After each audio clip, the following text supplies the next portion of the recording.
A very good evening to everyone, wish you a very happy independence day. और आपको आज 75th anniversary of independence की बहुत बहुत बधाई। तो स्टूडेंट्स, आज जो टॉपिक है this is the basic GK fact, और ये इंडिपेंडेंस से ही रिलेटेड है क्योंकि आज आज़ादी का दिन है। तो आज हम वो इवेंट्स लेकर आए हैं कि जो हमें भारत की आज़ादी को बताता है कि भारत की आज़ादी जो है हमें कैसे मिली है। तो इसमें हम जो मेजर, इसमें सारे इवेंट्स डिस्कस नहीं किए गए, कुछ 10 इवेंट्स जो है मैं आपके आगे लेकर आई हूँ। हम इसके बारे में और इवेंट्स को जो है आने वाले और चीज़ों में भी डिस्कस करेंगे।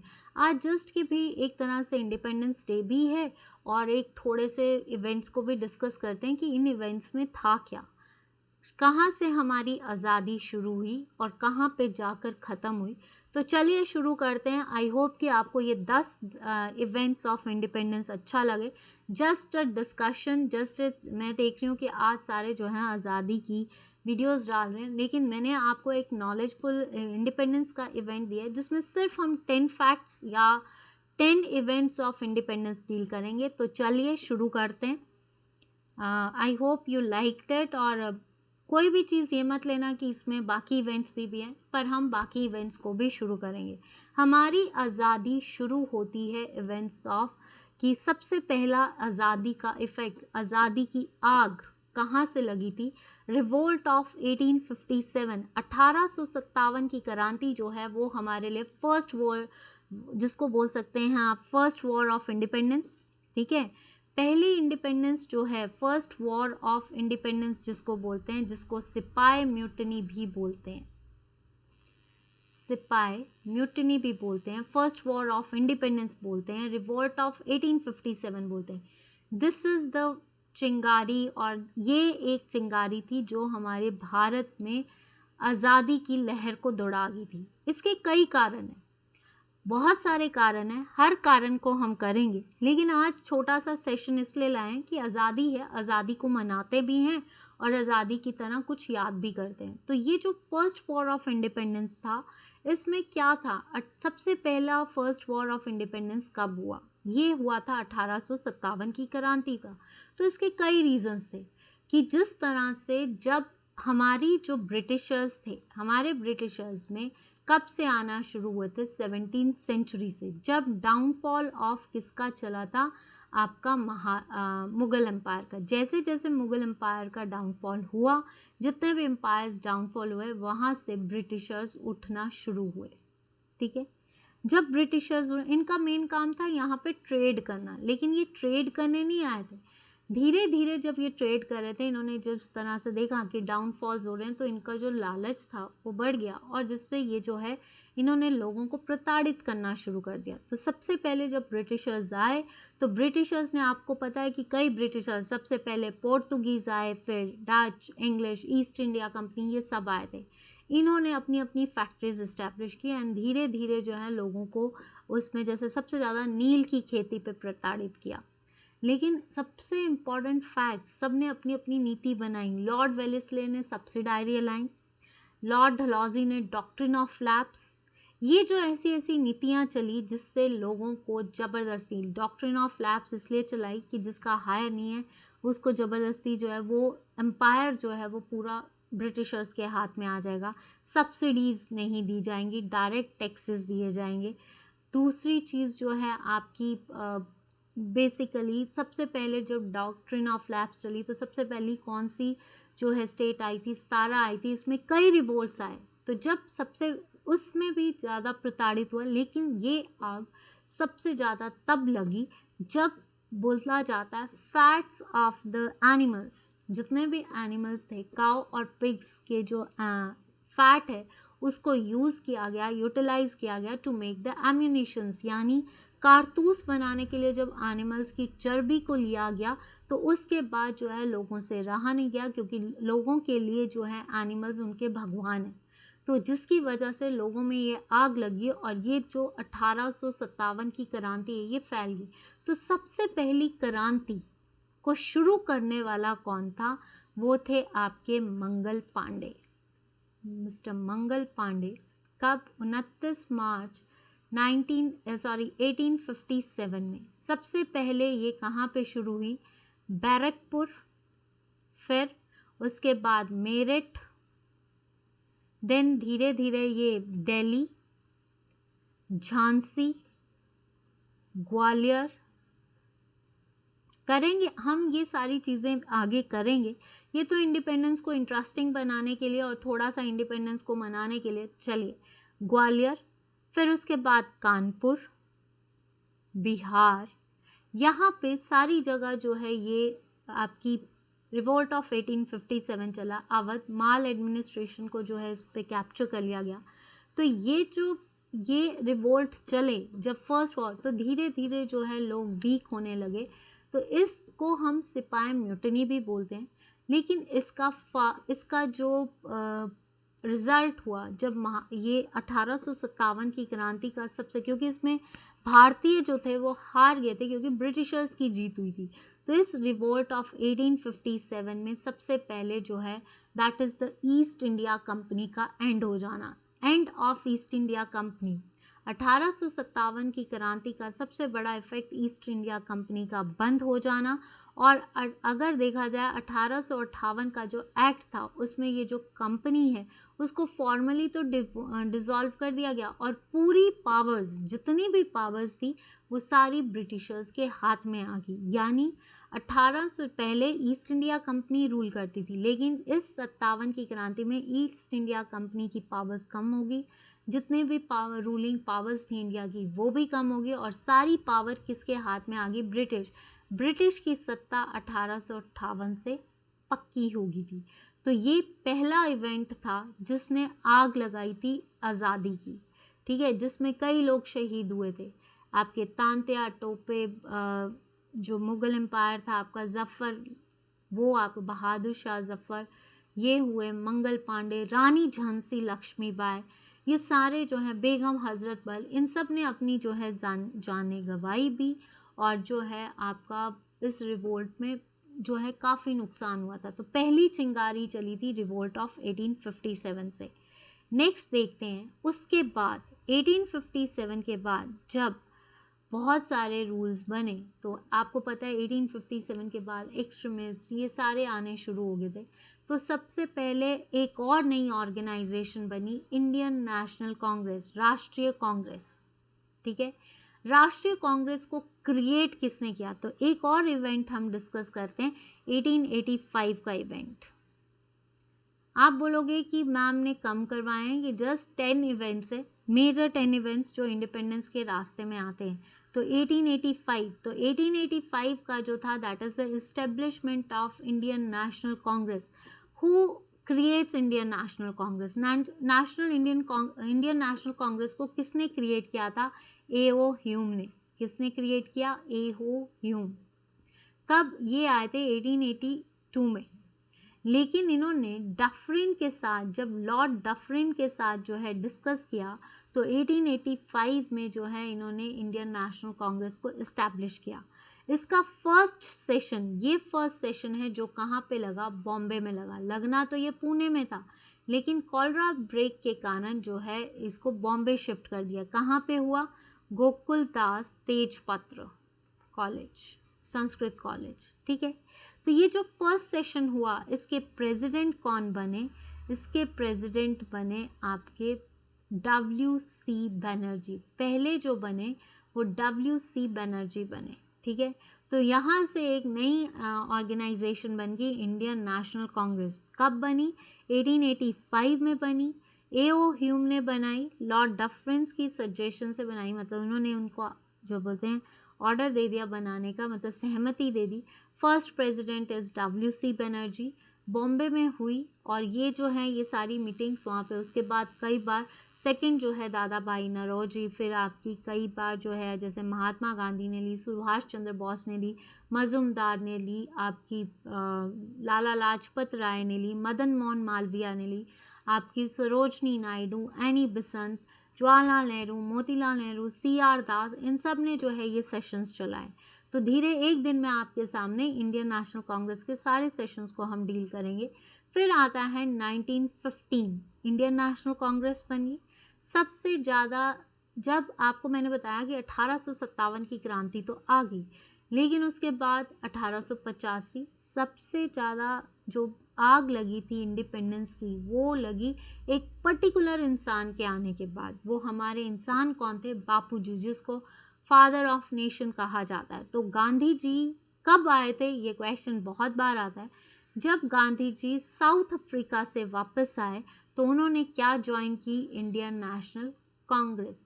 तो कब आए थे ये? 1915 में, जब ये साउथ अफ्रीका से वापस आए तो इनको जो है, इनके जो गुरु हैं, पॉलिटिकल गुरु गोपाल कृष्ण गोखले ने, उन्होंने इनको इंडियन नेशनल कांग्रेस जो है ज्वाइन करने के लिए बोला।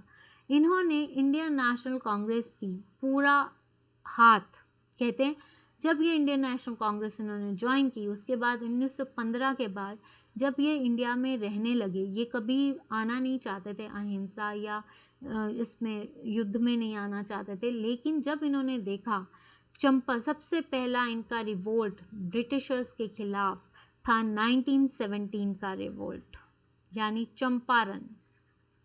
फिर आपका चंपारण शुरू हुआ, देन उसके बाद इनका जो है आपका कहा जाता है चंपारण, अहमदाबाद स्ट्राइक, केजरी स्ट्राइक्स, ये सारी खेजरी मिल्स इसके बाद हुआ। लेकिन सबसे ज़्यादा महात्मा गांधी को जब ये सारे चीज़ें होने लगी तो धीरे धीरे महात्मा गांधी जो है वो इस इंडियन नेशनल कांग्रेस में कूद पड़े, और सबसे बड़ी चीज़ इंडिपेंडेंस की तरफ अपनी जो इनका मेन काम हो गया कि भारत से ब्रिटिशर्स को आज़ाद करना। तो सबसे पहले ये जो है, जो सबसे पहला इवेंट हम बोलते हैं 1919 का, ठीक है। इन्होंने जो अपने कांग्रेस की जो लीडरशिप थी उन्होंने कब ली थी? 1920 में ली थी, और ब्रिटिशर्स को जो है इरिटेट करना शुरू कर दिया। 26 जनवरी को इन्होंने जो है इंडियन नेशनल कांग्रेस ने अपना क्या कि अपना आज़ादी दिवस जो है मनाना शुरू कर दिया था 1930 में।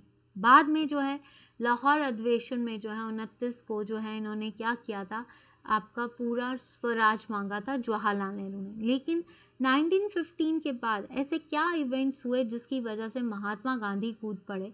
तो आपको पता है कि मैंने आपको बताया कि महात्मा गांधी जब आए थे, ठीक है, तो महात्मा गांधी कब आए थे? ये जब वो साउथ अफ्रीका से आ रहे हैं, और साउथ अफ्रीका से आने के बाद ये है आपकी चंपारण की स्ट्राइक्स। जब चंपारण में कहा जाता है कि जब लोगों को ज़बरदस्ती नील की खेती करने के लिए जो है ज़बरदस्ती फोर्स किया जा रहा था, तो उस टाइम पे महात्मा गांधी चंपारण गए और ब्रिटिशर्स को जो है सारी मांगे किसानों की उनको माननी पड़ी थी, ठीक है। तब से ब्रिटिशर्स जो थे महात्मा गांधी से डरने लग पड़े थे, ठीक है।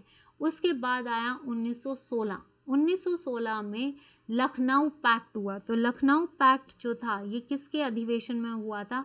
मजूमदार, ठीक है। मजूमदार के उस पे जो है जब इंडियन नेशनल कांग्रेस में लखनऊ पैक्ट जो था एक एग्रीमेंट था किसके बीच में? इंडियन नेशनल कांग्रेस और मुस्लिम लीग। तो लखनऊ पैक्ट का मतलब क्या है कि 1916 में लखनऊ, जिसमें एक तरफ थी नेशनल कांग्रेस, एक तरफ थी मुस्लिम लीग, जिसमें जो है जो मोहम्मद अली जिन्ना थे वो कांग्रेस को भी मेंबर थे और लीग के भी मेंबर थे। तो इसको जो है ये जो एग्रीमेंट था वो ब्रिटिश गवर्नमेंट को जो था उसको प्रेशराइज किया गया था, agreement to pressure the British government to adopt more liberal approach to India and give Indians more authority to run their country. Means क्या है कि जब ये लखनऊ पैक्ट लगा तो ये एक तरफ से मुस्लिम लीग और इंडियन नेशनल कांग्रेस, लेकिन इसमें जो था बीच का जो कहते हैं आप सपोर्टर था वो थे मोहम्मद अली जिन्ना, जो एक तरफ से मेंबर कांग्रेस के भी थे और लीग के थे। इसमें उन्होंने क्या कहा था? उन्होंने ब्रिटिशर्स को ये कहा था कि एक लिबरल अप्रोच बनाई जाए, कि इंडिया को जो है मतलब इंडिया की तरफ और जितने भी इंडियंस हैं उनकी तरफ एक प्रॉपर लिबरल अप्रोच में जो है उनको मोर अथॉरिटीज़ जो हैं दी जाए। तो 1916 का इवेंट। अब आता है सबसे बड़े, जिसमें सब उसके बाद जो आग लगी है ना इंडिपेंडेंस की, वो सबसे ज़्यादा लगी थी। तो सबसे पहला इंडियन 1919 जलियांवाला कांड। इससे पहले क्या हुआ क्या था? ये जलियांवाला कांड क्यों हुआ था? तो आपको पता है जलियांवाला कांड जो है ये रॉल्ट एक्ट की वजह से हुआ था। रॉल्ट एक्ट का बहिष्कार 1919 में ये हैं आपके जनरल डायर। रोल्ट एक्ट को जो है बहिष्कार किया गया, जिसमें ये कहा गया, रोल्ट एक्ट ने ये लगाया था कर कि किसी की भी नहीं सुनी जाएगी, सीधे जो है लोगों को मारो, नो अपील नो दलील। इसको हम ब्लैक कानून भी बोलते हैं। जब ये ब्लैक कानून चला तो उसमें जो है कई लोगों को जब मारा, तो महात्मा गांधी को 6 अप्रैल को जब ये बॉम्बे आने लगे तो इनको वापस भेज दिया गया। तो अमृतसर में भी इस काले कानून की जो है उल्लंघना की गई, या इसको कहा जा सकता है आप अगेंस्ट इसके बोला गया। तो उसमें कौन थे आपके किचलू एंड डॉक्टर सत्यपाल। इन्होंने जो है इसमें जो है सबसे ज़्यादा पार्टिसिपेट किया। तो ये जो थे, इन्होंने भी इंडियन एक रोल्ट एक्ट करने के लिए एक कॉन्फ्रेंस की, जिसमें कहाँ बोला गया, लोगों को बोला गया अमृतसर के जलियांवाला बाग में सारे लोगों को इकट्ठा करने के लिए बोला। अब जब ये एक्ट हुआ, जब जलियांवाले बाग के अंदर लोग इकट्ठे होने लगे, खूब सारे लोग इकट्ठे हुए, तो उसका एक ही दरवाज़ा था, एक दरवाज़ा होने की खातिर, जिसमें क्या हुआ, आपका एक ही दरवाज़ा था, जिसकी वजह से क्या था कि कोई भी कहीं से भी भाग नहीं सकते थे। तो उस टाइम पे ब्रिटिशर्स ने जनरल डायर को बुलाया, और ये जो है इस कांड को रोकने के लिए जनरल डायर ने क्या किया, सारी तरफ से जलियांवाले बाग को घेर लिया और शूट करना शुरू कर दिया। अब जैसे ही ये कांड चला, फायरिंग चली, गोली कांड चला, तो लोग इधर उधर भागने लगे, लेकिन दरवाज़ा तो एक ही था, कहीं नहीं जा सकते थे, जिसकी वजह से जो है सारी तरफ से लोग कहीं कुएं में गिर गए, कहीं कुछ हो गया। तो इस जलियांवाला कांड में लाखों लोग मरे थे, काफ़ी लोग मरे। तो ये एक इनडिस्क्रिमिनेट फायरिंग थी, जिसकी वजह से हंटर कमीशन को भी बुलाया गया, लेकिन उस हंटर कमीशन ने ये कहा कि सिर्फ 383 लोग मरे, जिसकी वजह से फिर से एक बोलते हैं ब्रिटिशर इंडिया वालों को ब्रिटिशर्स के खिलाफ जो है काफ़ी सारा नुकसान या काफ़ी अगेंस्ट होने लगे। फिर उसी टाइम पे खिलाफत मूवमेंट, खलीफा जो शौकत अली ब्रदर्स थे, उन्होंने कहा था, ब्रिटिशर्स ने इन सबको ये भी कहा था कि अगर आप फर्स्ट वर्ल्ड वॉर 1919 में जब आप ब्रिटिशर्स का साथ दोगे, तो जैसे ही ब्रिटिशर्स जब है 1914 से 1919 तक फर्स्ट वर्ल्ड वॉर में ब्रिटिशर्स का साथ दोगे, उस टाइम में महात्मा गांधी ने भी इंडियंस को बोला था कि ब्रिटिशर्स का साथ दो। ये तो जब फर्स्ट वर्ल्ड वॉर ख़त्म होगी, ये जब ब्रिटिशर्स अपने वादों से मुकर गए, तो उन्होंने जब काला कानून चला दिया, तो उसके बाद महात्मा गांधी को ब्रिटिशर्स से जो है सख्त नफरत होगी। वो उन्होंने एक चीज़ धार ली थी कि अब इंडिया को हमें फ्रीडम ही दिलानी है, किसी भी तरह से हमें जो है इस तरह पे मतलब लोगों को आज़ादी दिलवानी है और ब्रिटिशर्स की मांग नहीं माननी है। तो ये हुआ, खलीफा बना। 1919 की ये ट्रेजेडी से महात्मा गांधी ने 1920 में एक नॉन कॉपरेशन मूवमेंट चला दी, असहयोग आंदोलन। ये असहयोग आंदोलन क्या था? ये असहयोग आंदोलन किसने शुरू किया था? लाला लाजपत राय ने जो है कांग्रेस अधिवेशन जब हुआ था, तो उसके लीडर कौन थे? आपके लाला लाजपत राय, जिसने non cooperation movement Mahatma Gandhi द्वारा चलाए जाने के लिए सीधा ऑर्डर दे दिया था कि ये चलाई जाए। इसका मेन काम क्या था कि जितने भी ब्रिटिशर्स के गुड्स हैं, जितनी भी एक्सरसाइजेज हैं, उनको सबको बंद, सारी कंप्लीट बायकॉट कर दिया जाए और स्वदेशी यूज़ किया जाए। जितनी भी चीज़ें हैं स्वदेशी यूज़ किया जाए, ताकि हम अपनी इंडियंस की वैल्यूज़ को, इंटीग्रिटी को मेंटेन किया जाए। तो नेक्स्ट आर्टिकल आता है आपका इंडियन नॉन कॉपरेशन मूवमेंट। ये नॉन कॉपरेशन मूवमेंट जो है, इसमें भी क्या किया गया, 1920 तक चली, और 1922 को जो है इसको बंद करना पड़ा, जब चौरा चौरी आंदोलन जो था चला था, चौरा चौरी आंदोलन। ठीक है, चौरा चौरी आंदोलन में 6 फरवरी को जो है गोरखपुर में जो है आग लगा दी गई, जिसकी वजह से कई लोगों की जान गई। तो महात्मा गांधी को नॉन कॉपरेशन मूवमेंट बंद करनी पड़ी, जिससे ना तो आपके जवाहरलाल नेहरू खुश थे, ना ही सुभाष चंद्र बोस खुश थे। तो ये सारी चीज़ें जो हैं आपकी non cooperation movements, Jallianwala, these are the facts which leads to the cause of independence.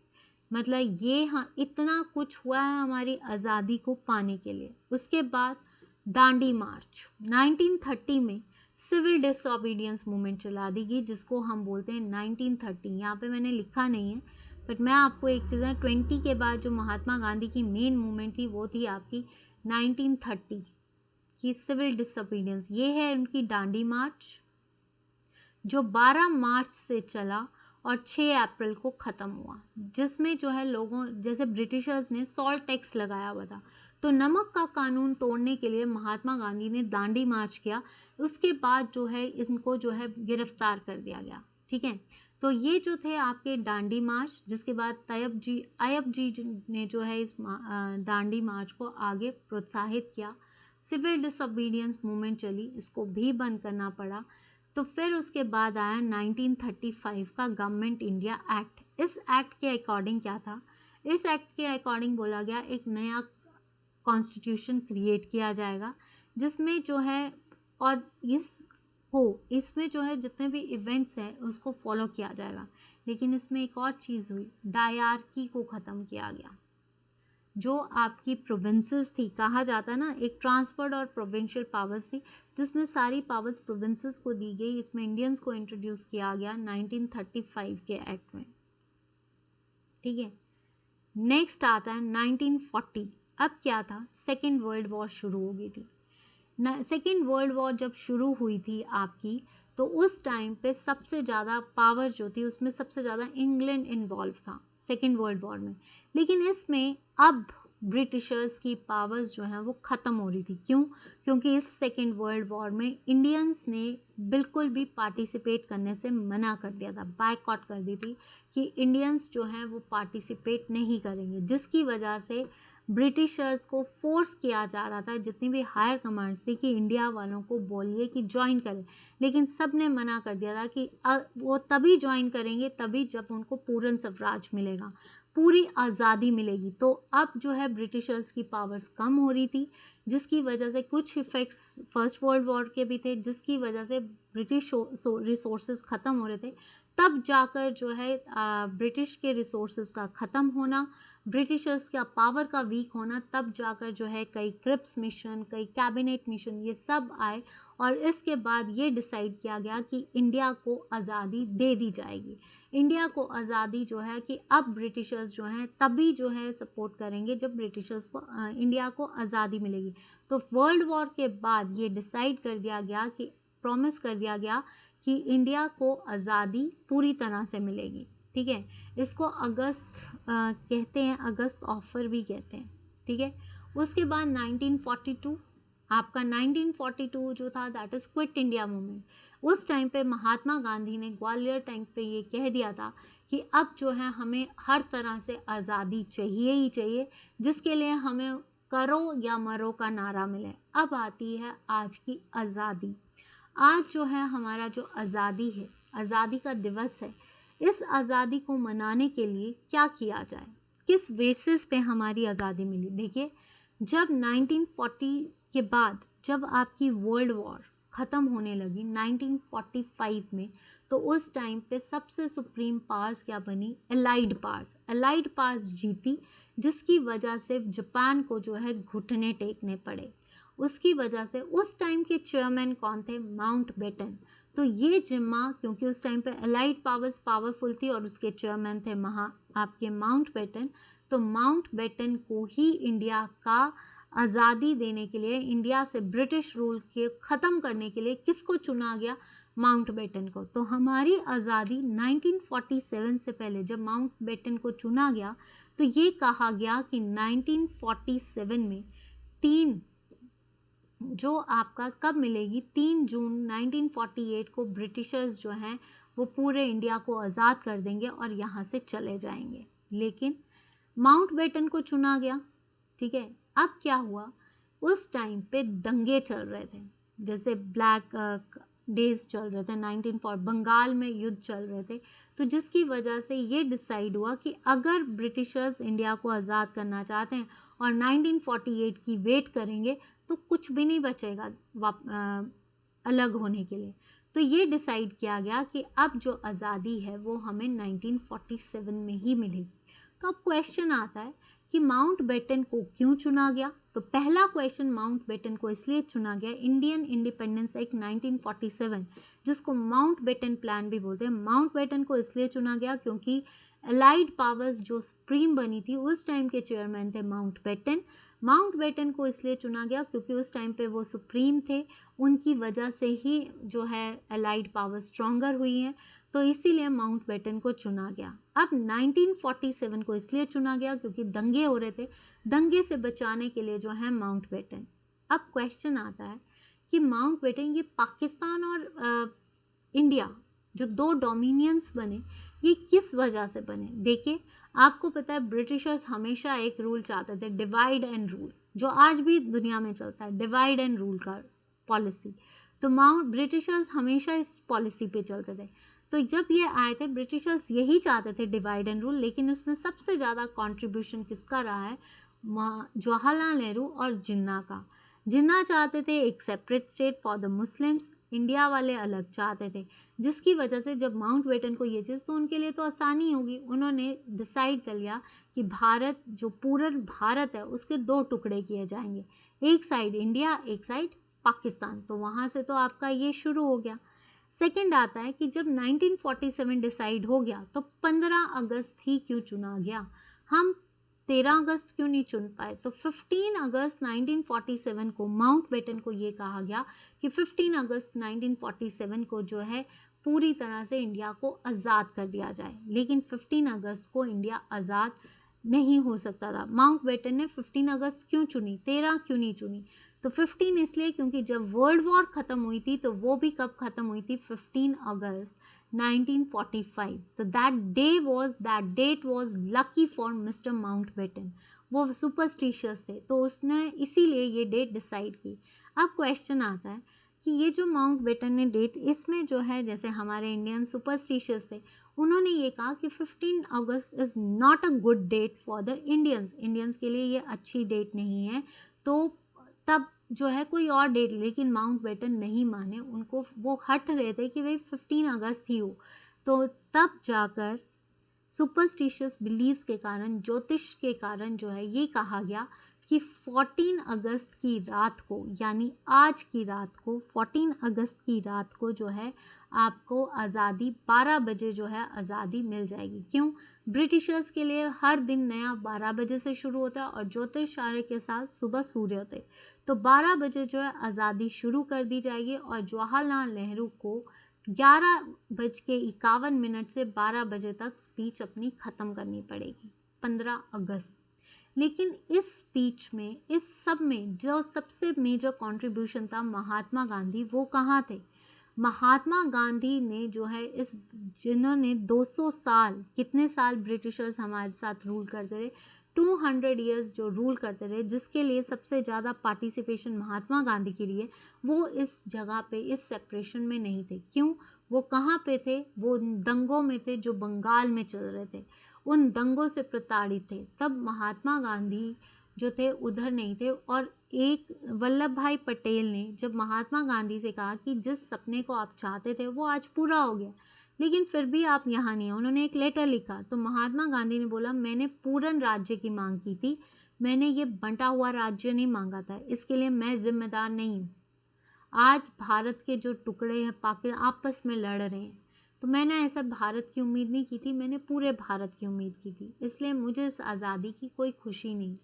अब 11:51 पे जवाहरलाल नेहरू ने जो है आपकी आवाज़, उनको स्पीच देनी थी। तो देखिए, 15 अगस्त को नहीं, 16 अगस्त को हमारा झंडा फहराया गया और 17 अगस्त को जो है आपका पाकिस्तान और इंडिया के बीच में बॉर्डर लाइन साइरल रेडक्लिफ ने खींच दी, जिसको इंडिया और पाक के बारे में कुछ नहीं पता था, उन्होंने ऐसे ही अपनी मर्जी से बाउंड्री लाइन खींच दी थी। तो जब आपका जवाहरलाल नेहरू ने एक स्पीच तैयार की, आज भी वो स्पीच कहीं जगह पे चलती है, and India welcome its new dawn with Pandit Jawaharlal Nehru famous words at the stroke of midnight our.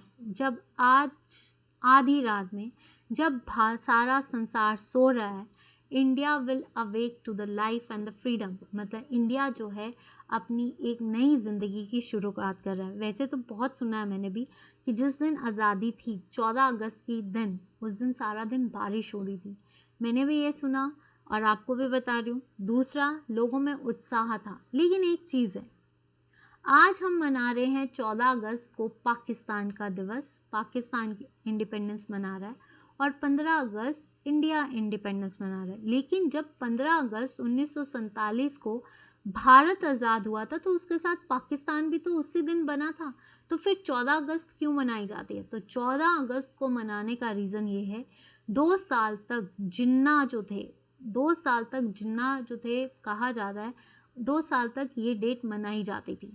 Bharat और पाकिस्तान 15 अगस्त को ही मनाया जाता है।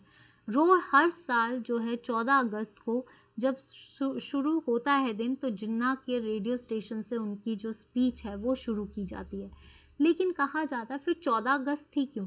कहा जाता है 2 साल बाद किसी ने घड़ी का टाइम 24 घंटे पीछे कर दिया था।